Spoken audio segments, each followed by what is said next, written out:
તો આજે હોળીનો તહેવાર મનાવવામાં આવશે। સાંજે 7 પછી હોળી પ્રગટાવવાનો મુહૂર્ત છે। હોળી ફાગણ માસની પૂનમના દિવસે મનાવવામાં આવે છે અને આ દિવસે સાંજે ગામના પાદર કે મુખ્ય ચોક જેવા સ્થાન પર છાણા લાકડાની હોળી પ્રગટાવવામાં આવે છે।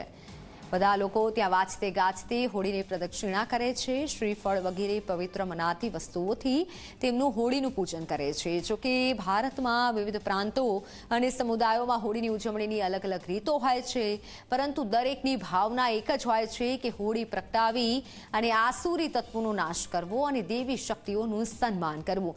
હિન્દુ ધર્મમાં આને લગતી હોળિકા અને પ્રહલાદની કથા પણ જાણીતી છે।